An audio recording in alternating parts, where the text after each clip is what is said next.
네, 오늘 우리에게 주신 하나님의 말씀은 사무엘하 8장 말씀입니다. 제 8장.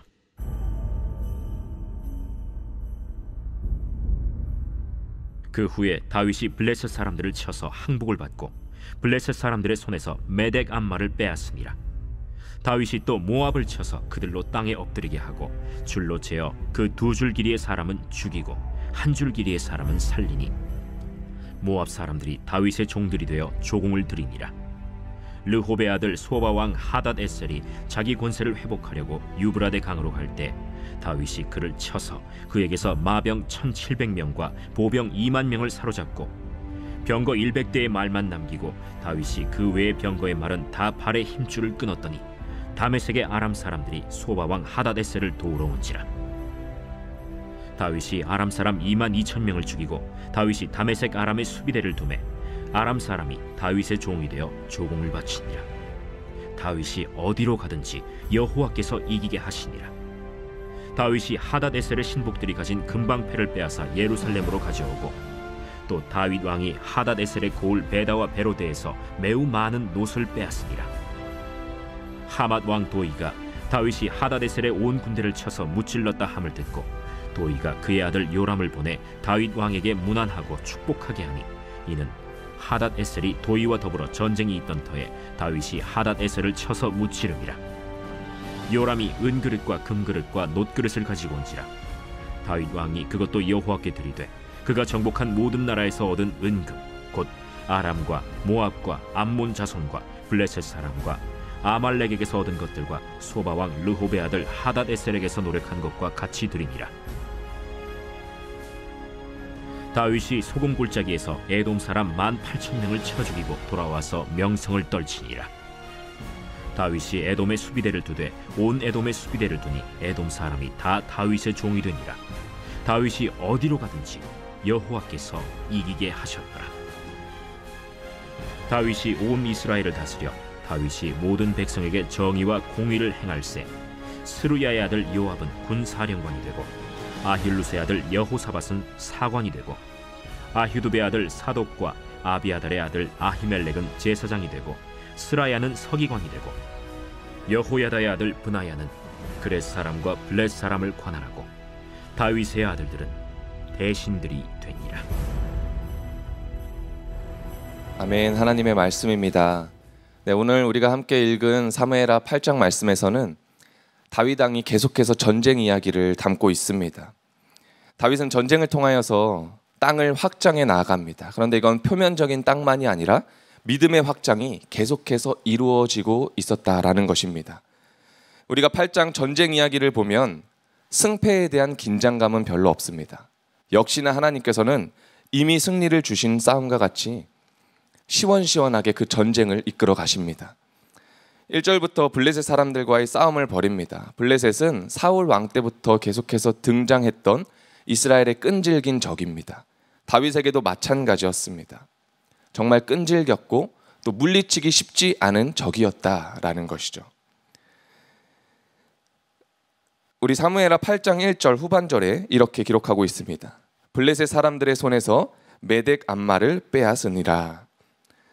성경은 다윗이 그 블레셋의 메덱 암마를 빼앗았다라고 기록을 하고 있습니다.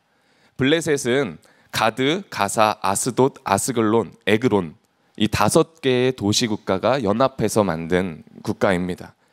메덱 암마는 5개의 도시 국가를 아우르는 말입니다. 메덱 암마를 빼앗았다라는 것은 그 5개의 도시를 완전하게 무너뜨렸다라는 것을 의미합니다. 이제 블레셋이라는 나라는 더 이상 일어설 수 없습니다. 그 오랜 악연이 이제 끊어졌습니다. 이 블레셋과의 전쟁 이후로 계속해서 다윗은 전쟁을 이어갑니다. 모압과 또 아람과 에돔과 암몬과 아말렉 또 소바 왕과의 전투를 계속해서 기록하고 있습니다. 자, 8장에서 다윗의 전쟁의 목적은 방어적인 전쟁이 아닙니다. 공격적인 전쟁입니다. 직접 쳐들어갔고 직접 점령했고 그렇게 확장해 나갔던 전쟁입니다. 이 다윗이 점령했던 이 블레셋의 메덱 암마와 그리고 여러 민족들은 하나님의 관계를 끊임없이 무너뜨리려 했던 존재들입니다. 그리고 하나님을 불신하게 하고 또 하나님과의 친밀함을 방해했던 세력들입니다. 이것들을 점령했다라는 것은 우리에게 굉장히 큰 영적인 메시지를 주고 있는 것입니다. 이전까지 이스라엘은 하나님이 우리와 함께 하심에도 불구하고 내 눈앞에 보이는 적들이 두려워서 싸우지 못하고 또 점령하지 못하였습니다. 하나님이 나와 함께 하심에도 믿음의 확장은커녕 소극적이고 또 태보적인 믿음을 보여주었습니다. 그런데 지금 다윗은 하나님과 동행하며 이 나라들을 아주 손쉽게 점령해 나가는 것을 보게 됩니다. 사무엘하 8장 6절의 후반절에 이렇게 기록되어 있습니다. 다윗이 어디로 가든지 여호와께서 이기게 하시니라. 아멘. 그 땅을 취하느냐 마느냐는 믿음에 달려 있다라는 것입니다. 그렇게 승리를 누린 다윗은 전리품을 취합니다. 사무엘하 8장 7절에서 8절에 이렇게 기록하고 있습니다. 다윗이 하다데셀의 신복들이 가진 금 방패를 빼앗아 예루살렘으로 가져오고 또 다윗 왕이 하다데셀의 고을 베다와 베로데에서 매우 많은 놋을 빼앗으니라. 아멘. 이 전리품들을 다윗이 어떻게 사용했을까요? 이 똑같은 상황을 역대상 18장에 기록되어 있습니다. 8절에 이렇게 기록되어 있습니다. 하다데셀의 성읍 디브핫과 군에서 심히 많은 놋을 빼앗았더니 솔로몬이 그것으로 놋대야와 기둥과 놋그릇들을 만들었더라. 아멘. 다윗이 하나님을 향한 믿음으로 그 두려움을 돌파해서 땅을 확장하였습니다. 그리고 승리를 통해서 전리품을 얻었습니다. 그 전리품은 훗날 솔로몬 왕이 예루살렘 성전을 지을 때 사용되어졌습니다. 하나님의 영광과 하나님의 승리가 온 열방에 밝히 드러난 것입니다. 하나님께서 도우신다, 그리고 주님께서 하신다라는 그 고백이 세대를 이어갔고 또 민족을 넘어서 전파되고 있는 것입니다. 어릴 적 저는 땅 따먹기 놀이를 많이 했던 기억이 납니다. 땅에 선을 그어서 한 발 깽깽이로 왔다가 돌아오면 돌을 던질 수 있는 기회가 생기죠. 그리고 그 돌이 떨어진 곳인 내 구역이 되는 것입니다. 그 구역에는 아무도 발을 디딜 수가 없어요. 그런데 나는 그 구역에 가면 두 발을 놓고 편히 쉴 수 있습니다. 그리고 이 구역이 많은 사람이 결국 승리하게 되는 그런 게임입니다. 이 땅 따먹기 놀이가 어쩌면 우리의 믿음과 많이 닮아 있는 것 같습니다. 우리의 인생도 얼마나 치열하고 힘겨운 인생입니까? 아마 여기 계신 분들 또한 그렇게 내 인생을 되돌아봤을 때 굉장히 치열하고 힘겹다라는 생각을 하실 수도 있을 것 같습니다. 그러나 우리는 고백합니다. 주님께서 나를 이끄셨고 지금도 그리고 이후에도 나를 이끌어 가실 것이다 라고 우리는 고백을 합니다. 땅 따먹기에서 땅을 얻는 것과 같이 주님 안에서 주님과 함께하는 우리의 믿음은 계속해서 확장되고 있습니다. 결국 믿음의 확장은 치열하고 또 염려 많은 인생에서 주님이 나와 함께 하시니 나는 기쁨을 누리고 평안을 누리게 되는 것입니다. 결국 우리는 또한 최후 승리를 맛보게 될 것입니다. 사무엘하 8장 15절 이후로는 잠시 분위기가 바뀝니다. 15절에 이렇게 기록하고 있습니다. 다윗이 온 이스라엘을 다스려 다윗이 모든 백성에게 정의와 공의를 행할세. 다윗은 외부로 영토 확장뿐만 아니라 이스라엘의 내각도 탄탄하게 가꾸어 갑니다. 이방 민족들과 전쟁을 치르면서 영토를 확장하는 것과 더불어서 나라의 평화를 유지하는 것에도 많은 신경을 썼습니다. 우리가 보통 전쟁을 치르다 보면 온 신경과 집중을 전쟁에다 쏟게 됩니다. 그런데 다윗은 그 가운데서도 나라의 내각을 세워가는 데 큰 힘을 들였습니다. 외부적으로 영토는 확장해 가는데 이 나라의 내부적으로 무너져 간다면 영토 확장은 큰 의미가 없을 것입니다. 우리가 내각을 잘 정비한 이 다윗을 통해서 생각해 볼 수 있는 것은 내가 겪고 있는 이 삶의 문제를 믿음으로 헤쳐나가는 것과 더불어 우리는 중요하게 생각할 것이 바로 나에게 맡겨진 영혼들을 주님의 마음으로 잘 돌보는 것입니다. 내가 믿음의 확장을 한다 하여서 신앙생활에 최선을 다할 것입니다. 그런데 정작 나에게 맡겨진 나의 남편, 나의 아내, 또 나의 자녀들, 또한 나의 성도들과 또 나의 전도 대상자들에게 주님의 마음 없이 말하고 또 행동을 한다면 그것은 허물뿐인 믿음일 뿐일 것입니다. 믿음의 확장은 나의 신앙을 넘어서 내가 있는 그 자리에서 나에게 맡겨진 이들에게도 주님의 선한 영향력을 끼치는 것입니다. 민수기 32장 4절 말씀입니다. 그는 반석이시니 그가 하신 일이 완전하고 그의 모든 길이 정의롭고 진실하고 거짓이 없으신 하나님이시니 공의로우시고 바르시도다. 아멘. 다윗은 모든 백성에게 이 공의와 정의를 행했습니다. 그것은 나의 하나님께서는 완전하시고 공의로우시고 정의롭다라는 것을 믿었기 때문에 모든 백성에게 그 공의와 정의를 나타낸 것입니다. 그리고 주님의 마음이 나에게도 향해 있지만 나와 함께하는 이 다른 이들에게도 주님의 마음이 향하고 있다라는 것을 알고 깨달았기 때문에 모든 백성에게 정의와 공의를 행한 것입니다.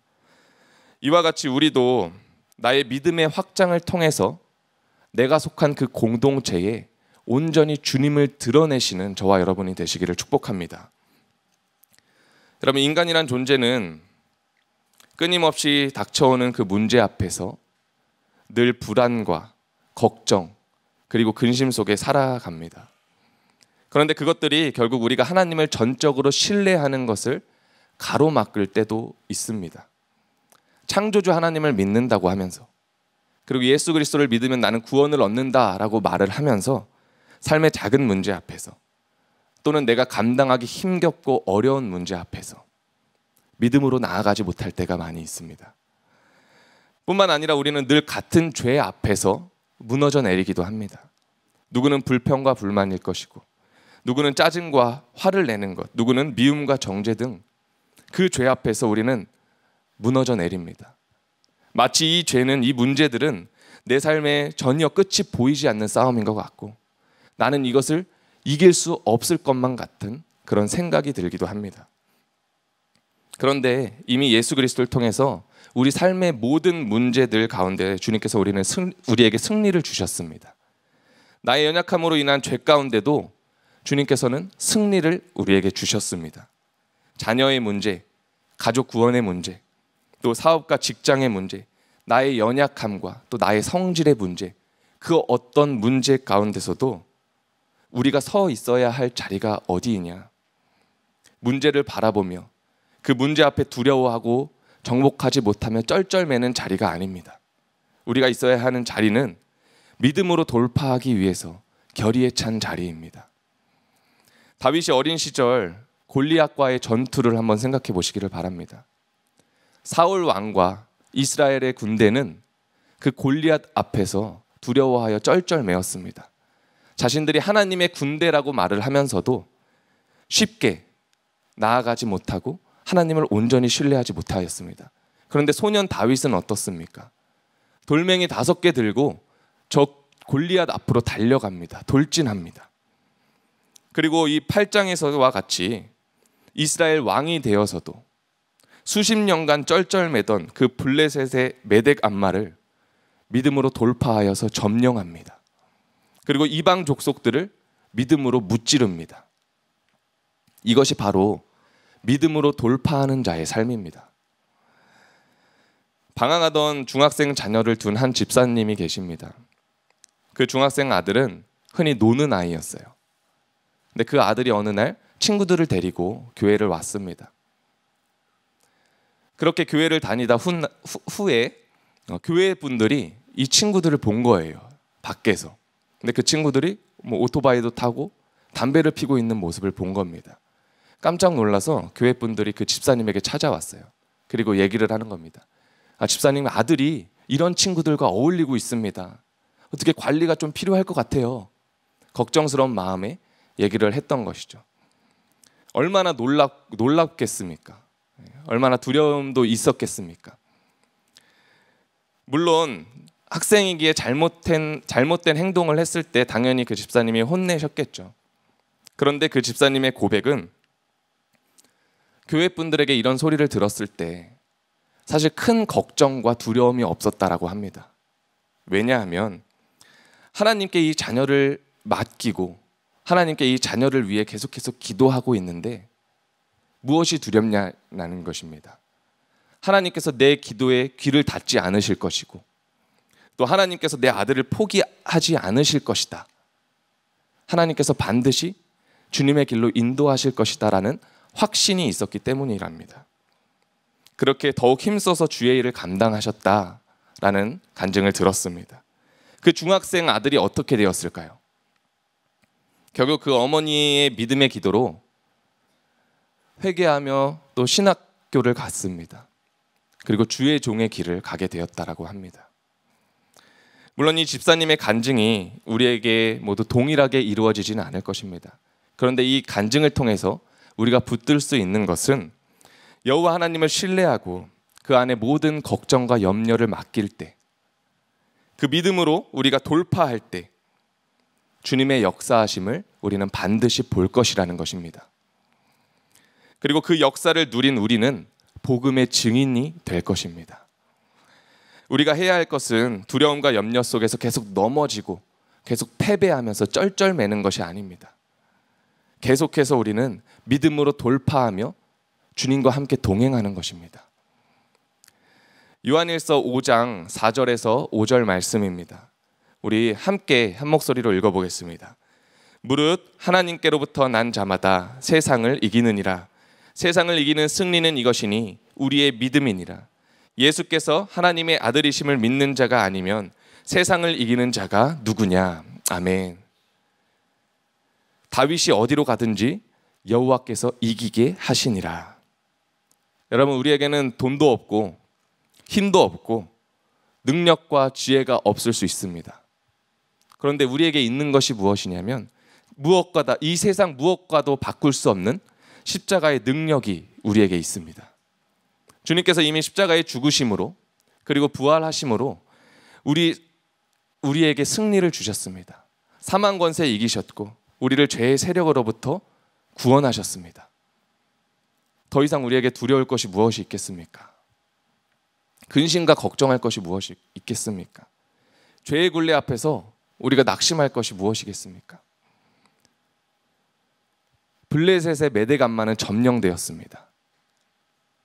끈질기게 나를 괴롭히는 그 문제 앞에서 우리는 쩔쩔매지 않아도 됩니다. 우리 주님께서 우리와 함께 하십니다. 여러분, 믿음의 확장을 위해서 계속해서 주님께서 말씀하시는 예배의 자리, 그 기도의 자리를 사수하시기를 바랍니다. 믿음의 확장을 위해서 계속해서 주님의 말씀 앞으로 나아가시기를 바랍니다. 세상 것이 아닌 오직 주님 안에 승리가 있음을 신뢰하시면서 주님께 간구하는 삶을 살아가시기를 바랍니다. 간구하는 자에게 성령께서는 반드시 응답해 주신다라고 약속하셨습니다. 내가 할 수 없는 모든 상황 속에서, 메대감마와 같이 끊임없이 나를 괴롭히는 상황 속에서 주님께서는 넉넉히 돌파할 수 있는 믿음을 우리에게 반드시 주실 것입니다. 그렇게 온전히 주님의 일하심을 경험하시면서 그 주님의 능력과 승리를 또 많은 이들에게 전파하시는 믿음의 돌파자들이 되시기를 축복합니다. 우리 이 시간 함께 기도하기를 원합니다. 먼저 회개하며 기도합시다. 주님, 강력하고 끈질긴 블레셋의 메덱 암마와 같이 재정의 문제, 가정의 문제, 건강의 문제, 사업과 직장의 문제, 여러 가지 문제를 앞에 두고 믿음으로 돌파하기는커녕 늘 넘어지고 두려워하며 근심하였습니다. 믿음이 연약하고 부족한 불쌍한 우리를 주님 용서하여 주옵소서. 주님을 신뢰하지 못했음을 이 시간 용서하여 주옵소서. 이 시간 다 같이 주님의 이름 한번 부르짖고 기도하며 나아갑시다. 주여, 이 시간 아버지 주님만을 바라보며 주님만을 의지하며 다시 주님 앞에 섭니다. 주님, 강력하고 끈질긴 블레셋의 메대감마와 같이 우리에게 재정의 문제, 가정의 문제, 건강의 문제, 또한 사업과 직장의 문제, 여러 가지 문제를 앞에 두고 있습니다. 주님, 그런데 그 문제 앞에서 우리는 쩔쩔매고 있습니다. 낙심하며 좌절하고 있습니다. 주님, 믿음으로 돌파하기는커녕 늘 넘어지고 두려워하고 있습니다. 주여 불쌍한 우리를 용서하여 주시옵소서. 믿음이 연약한 우리를 주님께서 붙들어 주시옵소서. 주님을 온전히 신뢰하지 못했음을 이 시간 깨닫고 주님 앞에 무릎 꿇고 나아가오니 주여 우리를 용서하여 주시옵소서. 주님께서 우리에게 더 큰 믿음을 더하여 주시고 주님께서 우리와 함께 하심을 우리가 보게 하여 주시옵소서. 말씀으로 달려가게 하여 주시옵소서. 주여 아버지 하나님, 나를 용서하여 주시고 그 믿음 없음을 주님 불쌍히 여겨 주시옵소서. 주님 바라봅니다. 주님 의지합니다. 주여 아버지, 나를 다시 주님의 보혈로 정결케 하여 주시옵소서. 우리 이 시간 결단하며 기도하기를 원합니다. 주님, 오직 주의 말씀으로 돌아가게 하소서. 주의 말씀이 내 발의 등이요 내 길의 빛이니이다. 문제를 바라보며 문제 앞에 머물러 있는 자리가 아니라 날마다 주님의 말씀 앞에 서게 하소서. 오직 주의 말씀을 기대며 믿음으로 돌파하고 믿음을 확장하는 그리스도인 되게 하소서. 이 시간 다 같이 주님의 이름 부르짖으며 기도합시다. 주여 아버지 하나님, 오직 주님의 말씀으로 돌아갑니다. 주님의 말씀이 내 발의 등이요 주님의 말씀이 내 길의 빛이니이다. 주님, 그 말씀을 의지하며 나아갑니다. 문제를 바라보며 문제 앞에 머물러 있는 자리에 아버지 우리가 나오게 하여 주시옵소서. 그 자리에서 헤매이지 않게 하여 주시옵소서. 날마다 주님 말씀하시는 주님 앞에 서게 하여 주시옵소서. 주님의 말씀을 기대며 또한 믿음으로 돌파하고 믿음을 확장하는 그리스도인 되게 하여 주시옵소서. 아버지 하나님께서 이미 우리에게 약속하신 말씀들이 있습니다. 아버지 하나님께서 계속해서 우리에게 부르짖으라 말씀하셨고 우리에게 승리를 주신다 말씀하셨습니다. 주여 아버지 하나님, 그 말씀을 붙들며 나아갑니다. 나에게 그 말씀이 약속의 말씀이 되게 하여 주시옵소서. 오직 주님만을 신뢰하고 아버지 하나님, 그것을 믿음으로 쟁취하게 하여 주시옵소서. 주님, 그렇게 나아가는 자에게 주님께서 이미 주신 승리를 아버지 누리게 될 줄로 믿습니다. 아버지 하나님, 인도하여 주시옵소서. 주여 아버지 하나님, 함께 하여 주시옵소서.